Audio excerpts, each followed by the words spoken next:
Hello प्यारे बच्चों, आज हम चतुर्दशः पाठ है लोकमान्य तिलकः पाठ 14 लोकमान्य तिलक के अभ्यास प्रश्न को हल करेंगे। जनकः का अर्थ है पिता, असहमानाम का नाह का अर्थ है सहन ना करने वाले, तस्योपरि का अर्थ है उनके ऊपर, कृत्य का अर्थ है के लिए, आंग्लाह का अर्थ है अंग्रेज, मिथ्या का अर्थ है झूठा, प्रस्तुतवन्तः का अर्थ है प्रस्तुत किया, अरचित का अर्थ है रचना की, निर्दोषः का अर्थ है दोष रहित, दिवंगतः का अर्थ है मृत्यु हो गई। अभ्यासः प्रश्न एक पदेन उत्तरम लिखत, एक शब्द में उत्तर लिखो। क लोकमान्य तिलकः कः आसीत।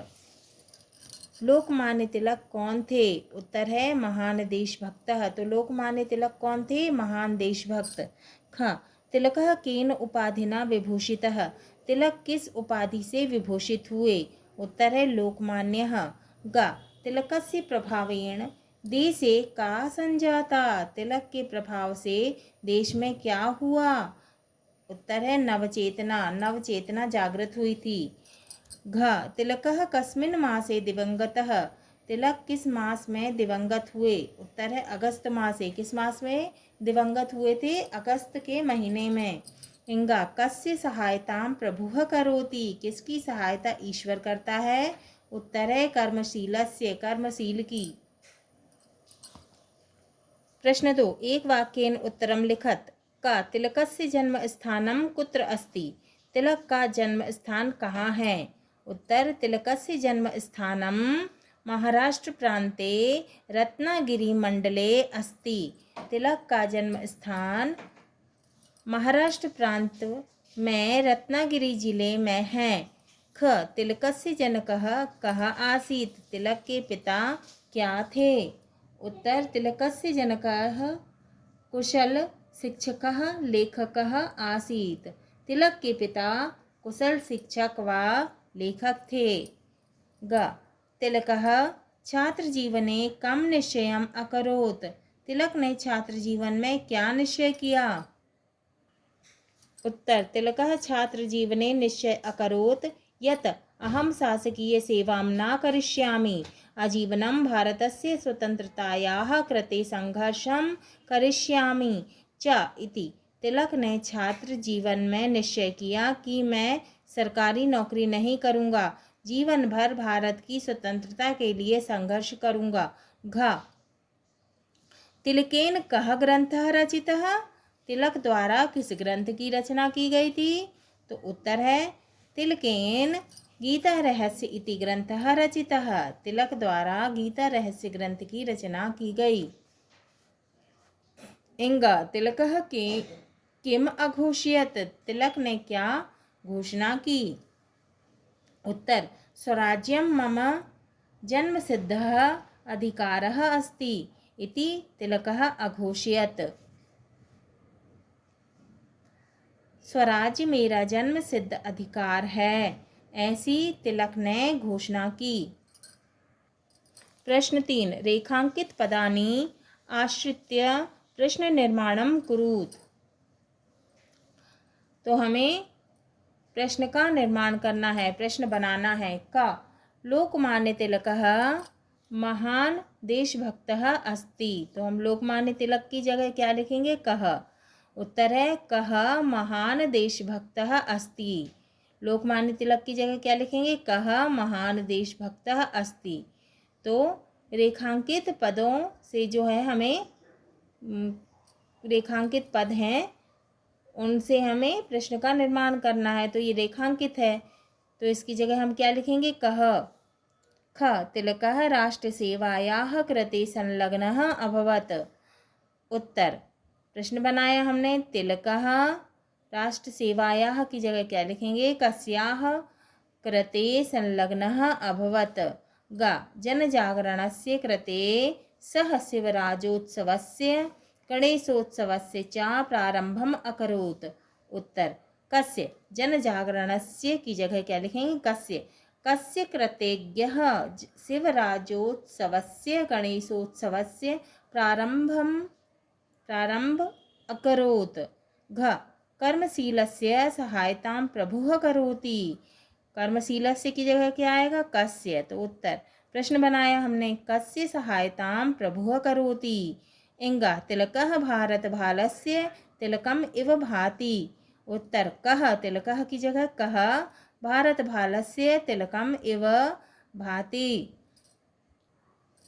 प्रश्न 4, अधोलिखित पदानां पर्यायवाची पदानि लिखत। तो हमें पर्यायवाची शब्द लिखना है, समानार्थी शब्द।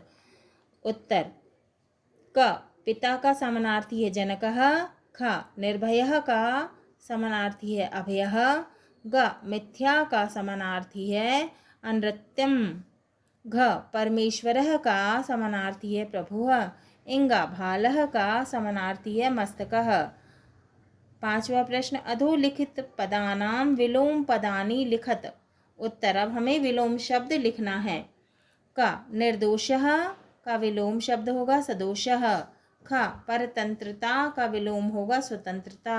ग, अस्ति का विलोम होगा नास्ति। घ, जन्म का होगा मृत्युः। इंग, कर्मशीलः का होगा उद्यमशीलः। प्रश्न 6, उचित शब्देन रिक्त स्थानानि पूरयत। तो हमें उचित शब्दों के रिक्त स्थान भरना है। शब्द दिए हैं, लोकमान्यः भारत भालस्य अस्माकं संलग्नः अगस्त मासस्य। क, तिलकः राष्ट्रसेवायाः कृते संलग्नः अभवत्। खाली स्थान में आएगा संलग्नः। तिलक राष्ट्र की सेवा के लिए संलग्न रहे। खाली स्थान में क्या आएगा? संलग्न। ख, तिलक महोदयः अस्माकं देशस्य गौरवम्। तिलक महोदय हमारे देश के गौरव हैं। तो खाली स्थान में क्या आएगा? अस्माकं। ग, अगस्त मासस्य प्रथम दिनांके 1920 तमे वर्षे सः दिवंगतः। अगस्त महीने की पहली तारीख को 1920 में वे दिवंगत हुए। तो खाली स्थान में क्या आएगा? अगस्त मासस्य। घ, तिलकः भारत भालस्य तिलकम इव भाति। खाली स्थान में आएगा भारत भालस्य। इंगा, सः लोकमान्यः इति उपाधिना विभूषितः। खाली स्थान में आएगा लोकमान्यः। प्रश्न 7, संधिम कुरुत। संधि करो। उत्तर का, शिवराज धन उत्सवः शिवराजोत्सवः। ख, गणेश धन उत्सवः गणेशोत्सवः। शिवराज में उत्सव जोड़ दिया, शिवराज में उत्सवः जोड़ दिया तो क्या बन गया? शिवराजोत्सवः। गणेश में उत्सवः जोड़ दिया, क्या बन गया? गणेशोत्सवः। ग, तस्य धन, तस्य में ऊपरी जोड़ दिया तो क्या हो गया? तस्योपरि। घ, परम में आत्मा जोड़ दिया तो क्या बन गया? परमात्मा। इंगा, परम में ईश्वरः जोड़ दिया, क्या बन गया? परमेश्वरः। प्रश्न 8, चतुर्थी विभक्तेः स्थाने षष्ठी विभक्तया सह कृते इति शब्द योजयित्वा लिखितुं शक्नुमः। उदाहरणानुसारं लिखत। चतुर्थी विभक्ति के स्थान पर षष्ठी विभक्ति के साथ कृते शब्द जोड़कर लिखिए। यथा, जैसे चतुर्थी विभक्ति दी हुई है देशाय, षष्ठी विभक्ति क्या हो गई? देशस्य कृते। क्या चतुर्थी विभक्ति में क्या हो गया? आय। और षष्ठी विभक्ति में अस्य। का, त्यागाय। चतुर्थी विभक्ति षष्ठी विभक्ति है त्यागस्य कृते। ख, ग्रामाय। चतुर्थी विभक्ति षष्ठी विभक्ति ग्रामस्य कृते। ग, चतुर्थी विभक्ति नगराय। षष्ठी विभक्ति नगरस्य कृते। घ, विद्यालयाय। चतुर्थी विभक्ति षष्ठी विभक्ति विद्यालयस्य कृते। इंगा, समाज समाजाय। चतुर्थी विभक्ति समाजस्य कृते षष्ठी विभक्ति। चतुर्थी विभक्ति दी हुई है संप्रदान कारकम। चतुर्थी विभक्ति यथा, जैसे राजा ब्राह्मणाय धनम ददाति। ब्राह्मणाय क्या है? चतुर्थी विभक्ति। षष्ठी विभक्ति संबंधः। षष्ठी विभक्ति यथा, जैसे रामः दशरथस्य पुत्रः अस्ति। राम किसके पुत्र हैं? दशरथ जी के। क्या हो गया? दशरथस्य। कौन सी विभक्ति है? षष्ठी विभक्ति। अस्य। हाँ तो प्यारे बच्चों, ये हमारा चतुर्दशः पाठः लोकमान्य तिलकः के अभ्यास प्रश्न पूर्ण हुए। अगले वीडियो में हम विविध प्रश्नावलिः 2 को हल करेंगे।